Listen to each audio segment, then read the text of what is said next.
चलिए अब हम लोग जुड़ गए हैं बच्चे, हम लोग देख लेते हैं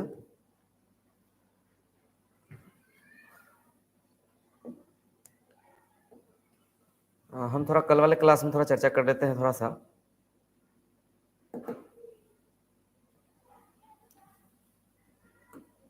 ये जो मेरा था अंक गणित का आधारभूत प्रमेय के बारे में हमने बताया था मैथ में आपको, जिसमें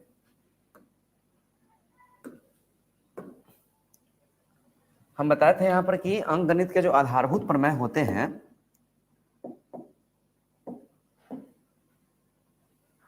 इसमें कहा गया था कि प्रत्येक यौगिकीय अभाज्य संख्या को अभाज्य गुणनफल के रूप में एक और केवल एक रूप में ही व्यक्त कर सकते हैं। Every compound number can be express as a product of primes is one and only one form excepted in the order of the factors. इसका मीनिंग यह हुआ कि जो भी मेरा कंपाउंड नंबर है, ठीक है, कंपाउंड नंबर को हम सिर्फ ही अभाज्य गुणनफल के रूप में लिख सकते हैं। जैसे 96, 50 हमने यहाँ एग्जाम्पल्स लिया था आपको और सारा एग्जाम्पल समझाए थे।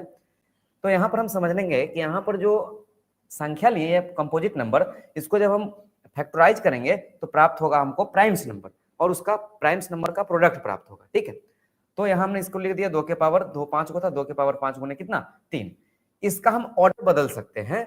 ठीक है, तो ऑर्डर बदलने के लिए यहाँ तो स्पष्ट लिख दिया है कि उसके ऑर्डर को छोड़कर उसको हम सिर्फ एक ही रूप में लिख सकते हैं, यानी उसको मल्टीप्लाई किधर से भी करेंगे तो उसका आंसर क्या आने वाला है उतना ही आएगा। यही बात इसमें समझाया था, फंडामेंटल थ्योरम ऑफ अरिथमेटिक। आप मेरे पिछले वाले वीडियो को देखकर भी समझ सकते हैं, थोड़ा इसमें हमको आगे चलना है इसलिए थोड़ा थोड़ा बता रहे हैं आपको। इसका जो जनरल फॉर्म होगा Q equal to P1 P2 P3 where P1 P2 and P3 are primes written number in ascending order, यानी बढ़ते हुए क्रम में क्या है अभाज्य संख्या है।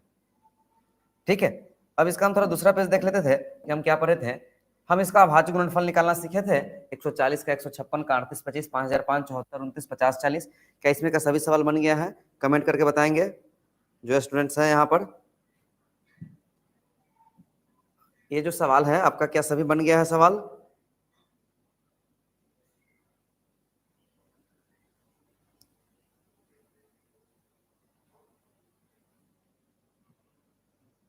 Yes sir.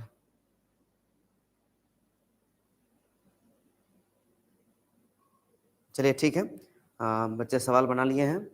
हम आगे बढ़ते हैं।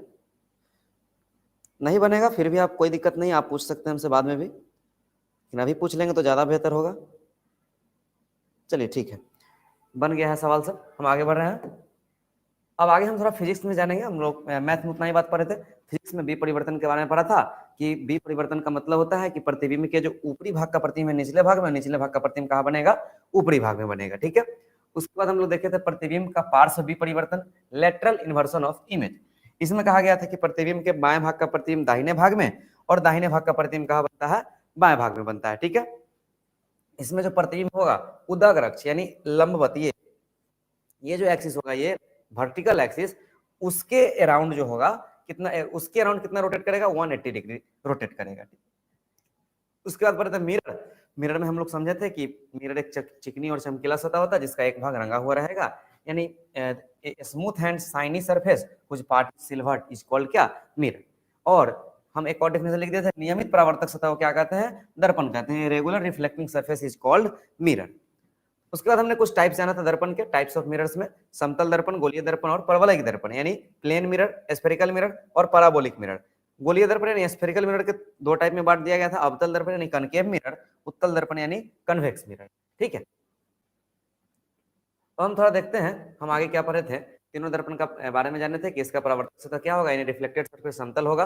गोलीय दर्पण में गोले का एक भाग होगा, हो सकता है कि वो अवतल हो सकता है और उत्तल हो सकता है, यानी कनकेव भी हो सकता है और कन्वेक्स भी हो सकता है। तो अवतल दर्पण में थोड़ा समझेंगे कि जिसका परावर्तक सतह धंसा हुआ रहेगा, यानी रिफ्लेक्टेड सरफेस जिसका क्या रहेगा सबमर्जेड रहेगा, उसको हम लोग क्या बोलेंगे अवतल दर्पण कहेंगे, यानी कनकेव मिरर कहेंगे। कनकेव मिरर का जो रिफ्लेक्टेड सरफेस होता है किधर की ओर होता है सेंटर की ओर होता है। जैसे इधर रिफ्लेक्टेड सरफेस है तो इधर की ओर उसका क्या होगा सेंटर होगा। इसे अभिसारी दर्पण के नाम से भी जाना जाता है, it is also known as convergent mirror. उसका बाद उत्तल दर्पण कन्वेक्स मिरर, जिस दर्पण का परावर्तक सतह क्या रहे उभरा हुआ रहे उसे हम लोग क्या कहते हैं उत्तल दर्पण, यानी the mirror which reflecting surface blogs towards the light source is called a convex mirror. इसका परावर्तक सतह केंद्र क्या होगा विपरीत होगा, जैसे गोला इधर की ओर घुमा तो सेंटर इधर होगा, तो इसका रिफ्लेक्टेड सरफेस इसके बाईं ओर होगा। इसे हम लोग अपसारी दर्पण के नाम से भी जाने थे। ठीक है, यानी डाइवर्जिंग मिरर। परवलयिक दर्पण पूर्ण रूप से जो गोल दर्पण नहीं होगा, मतलब नॉट राउंड परफेक्टली, तो वह परवलयिक दर्पण कहलाएगा, यानी पैराबोलिक मिरर। कुछ ऑब्जेक्टिव हम लोग देख लिए थे। थोड़ा केमिस्ट्री में हम लोग आए थे, वैलेंस इलेक्ट्रॉन के बारे में समझे थे कि बाहरी कक्षा में उपस्थित इलेक्ट्रॉन को हम लोग वैलेंस इलेक्ट्रॉन कहते हैं, यानी आउटर मोस्ट ऑर्बिटल में जो भी एलिमेंट का इलेक्ट्रॉन बचेगा वो उसका क्या कहलाएगा, वैलेंस इलेक्ट्रॉन कहलाएगा। उसके बाद हम लोग वैलेंसी के बारे में पढ़े थे कि कोई तत्व जितना इलेक्ट्रॉन त्यागता है या ग्रहण करता है उसे उस तत्व की क्या कहते हैं, वैलेंसी कहते हैं। The number of electron and elements donates और gains is called the valency. ठीक है, ये पढ़े थे। उसके बाद हम लोग पढ़े थे मॉडर्न पीरियोडिक टेबल में आपको कुछ हमने ट्रिक बताया था, वो आप याद किए थे। अब हम लोग आते हैं आज के टॉपिक में। आज का जो आपका टॉपिक है फंडामेंटल थ्योरम से ही रिलेटेड है टॉपिक वो। ठीक है, और इसको थोड़ा हम लोग समझने का प्रयास करते हैं। बहुत ही आसान सा सवाल है और थोड़ा सा दिमाग लगाना पड़ेगा आपको।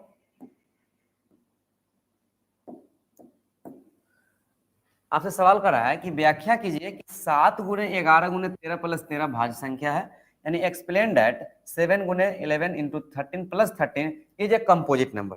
ठीक है, और आप लोग कॉपी कलम लेकर बैठ जाएंगे, जो भी होगा फास्ट लिखते जाएंगे अथवा बाद में आप वीडियो पॉज करके लिख लेंगे। ठीक है,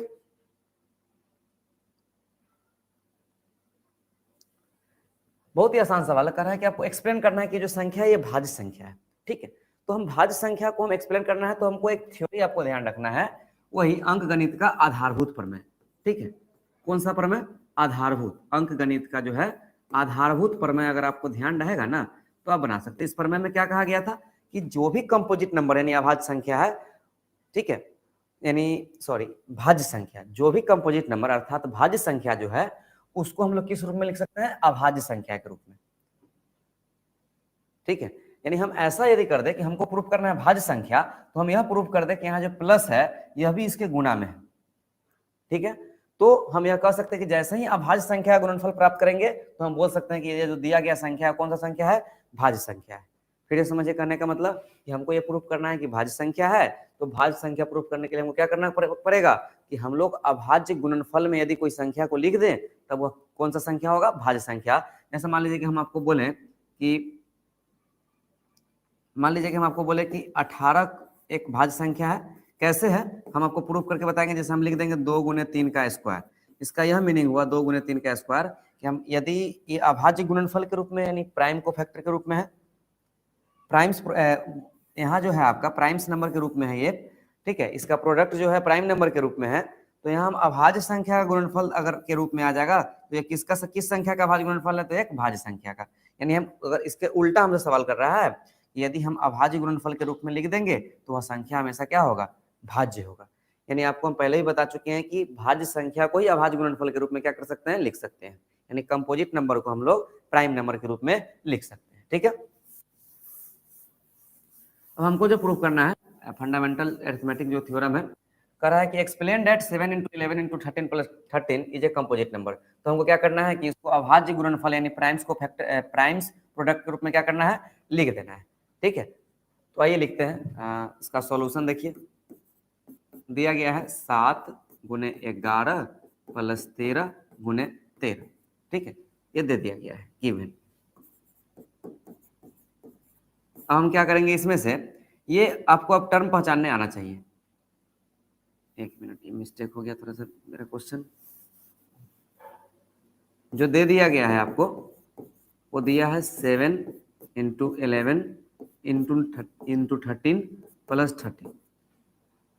अब हमको इसको प्रूफ करना है, तो इसमें हमको टर्म पहचानने आना चाहिए। पद, ये एक पद हुए पूरा मल्टीप्लाई वाला एक पद, और ये दूसरा पद ये है, तो हम कॉमन लेना चाहते हैं। तो इसमें भी 13 है, इसमें भी 13 है, तो हम 13 क्या कर सकते हैं, कॉमन ले सकते हैं। तो कितना बचेगा, 7 गुने 11 और गुने 13 के हमने कॉमन ले लिया तो 13 अपना बाहर आ गया। तो ठीक है, तो कितना बचेगा, अब यहाँ पर कॉमन लेने के बाद हम कितना कॉमन लेंगे, 13, तो बचेगा 7 गुने 11 और प्लस में 13 से 13 कर जाए कितना आएगा, 1। गुना में यहाँ 1 लिखने से कोई फायदा नहीं है, इसलिए हमने यहाँ गुना पर 13 को बाहर निकाले तो 1 नहीं लिखे। बराबर 13 इंटू पहले किसका काम, गुना का, 11 सते 77 प्लस कितना 1, तो 13 गुने 70 1 कितना हो जाएगा, 78।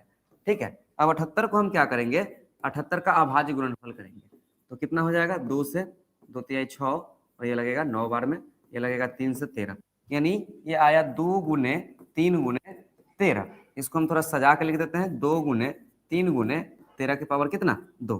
तो हम यहाँ क्या हमने यहाँ देखा कि चूंकि 2 गुने 3 गुने 13 का जो स्क्वायर है किस रूप में है, अभाज्य गुणनफल के रूप में है, और अभाज्य गुणनफल के रूप में रहेगा तो वह संख्या क्या होगा, भाज्य होगा। यही लाइन आपको नीचे लिख देना है, ठीक है।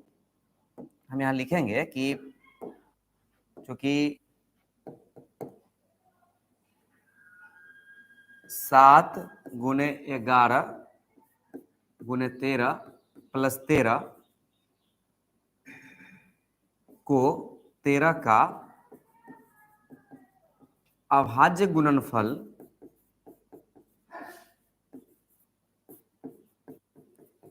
प्राप्त होता है, ठीक है। इसीलिए 7 गुने 11 गुने 13 प्लस 13 एक कौन सा नंबर है, कंपोजिट नंबर है, एक कंपोजिट नंबर हुआ, ठीक है। यानी अभाज्य गुणनफल अगर आपको अभाज्य गुणनफल के रूप में कोई नंबर को अगर लिख दें तो हर हाल में वो संख्या क्या होगा, कंपोजिट होगा, यानी भाज्य संख्या होगा, ठीक है।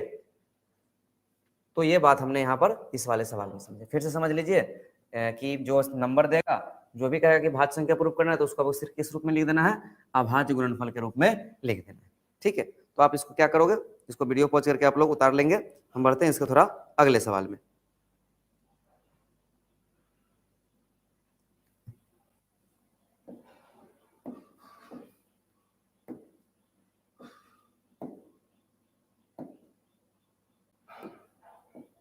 इसका दूसरा सवाल है, सेम सवाल है, व्याख्या करें कि 7 गुने 6 गुने 5 गुने 4 गुने 3 गुने 2 गुने 1 प्लस 5 भाज्य संख्या है। फिर हम लोग ऐसे बनाएंगे इसको, सेम सॉल्यूशन आएगा आपका। सॉल्यूशन कैसे करेंगे, गिवन आपको जो दे दिया गया है वो क्या दे दिया गया है, 7 गुने 6 गुने 5 गुने 4 गुने 3 गुने 2 गुने 1 प्लस कितना 5। अब इसमें आपसे हम टर्म पूछेंगे तो टर्म आपका कितना हुआ, एक टर्म यहाँ से यहाँ तक हुआ और एक टर्म ये, 2 टर्म हुआ, दोनों में 5 है तो हम क्या करेंगे 5 कॉमन ले लेंगे। तो कितना बचेगा, 7 गुने 6 गुने 5, 5 कॉमन लेते कितना, 5 से 5 लगेगा एक बार में, गुने 4 गुने कितना 3 गुने 2 गुने 1 प्लस कितना 5 से 5 कॉमन हो गया तो कितना बचेगा 1 बराबर 5 इंटू हो जाएगा, यहाँ गुणा कर लेंगे तो कितना हो जाएगा, 7 गुने 6 गुने 4 गुने 3 गुने 2 प्लस 1। आप क्या करो कि अभी इस संख्या को एक में 1 से मल्टीप्लाई करेंगे तो 1 आएगा। अब बाकी सब संख्या को गुणा कीजिए, 7 में 6 से गुणा करेंगे 42, 4 में 3 से करेंगे 12, 12 दूनी 24 प्लस कितना हो जाएगा 1 हो जाएगा। तो ये हो जाएगा 5 इंटू 24 दूनी 48 के 8 हासिल 4, 24 चौका 96 आए 400, 1008 प्लस हो गया 1, ठीक। अब हम इसको आगे अगर देखेंगे तो 5 गुने 1000 ये हो जाएगा 9, ठीक है। अब हम क्या करेंगे कि 5 रहेगा और 1009 का आपको अभाज्य गुणनखंड के रूप में तोड़ना है। 9 1 10, 3 से भी रहेगा, 11 से लगा के देख लीजिए, 11 9 99 1 9, 11 से भी नहीं लिखेगा, लगभग ये संख्या नहीं लग रहा है किसी से, ठीक है। अब इसको देख लेंगे लगा के, अगर नहीं लगेगा तो ये एक अभाज्य संख्या हो जाएगा और आप फिर वही लाइन लिखना है जो हम पीछे आपको लिखे थे, क्योंकि 7 गुने 6 गुने 5 गुने 4 गुने 3 गुने 2 गुने 1 प्लस 5 का अभाज्य गुणनफल का रूप 5 गुने 1009 है, अतः यह कौन सी संख्या है, एक भाज्य संख्या है, ठीक है। थोड़ा देख लेंगे गुना भाग मिस्टेक नहीं हो, 7 छक 42 और 4 ते 12 दूनी 24, 24 दूनी 48 के 8 हासिल 4, 24 चौक 96 400, ठीक है 1009। आप इसको देख लेंगे लगा के, अगर लगेगा तो ठीक है, 7 11 से देख लेंगे या 17 या 19 से देख लेंगे लगा के, नहीं लगेगा तो ये इतना ही पर आपको वो लाइन लिख देना जो हमने पिछले सवाल में लिखा, ठीक है। 5 हमने कॉमन लिया था, 7 गुने 6 गुने 5 की जगह 1 आ गया, 4 गुने 3 गुने 2 गुने 1 प्लस 5 से 5 कॉमन होकर 1 बचा था, ठीक। अब हम बढ़ते हैं इसके अब आगे। अब ये 2 सवाल ही था आपके पास जो आपको यहाँ दिखाया गया था, ये रिलेटेड है अंकगणित के आधारभूत प्रमेय से। समझ में आ रहा है कि नहीं, आप लोग को थोड़ा कमेंट करके बताएंगे।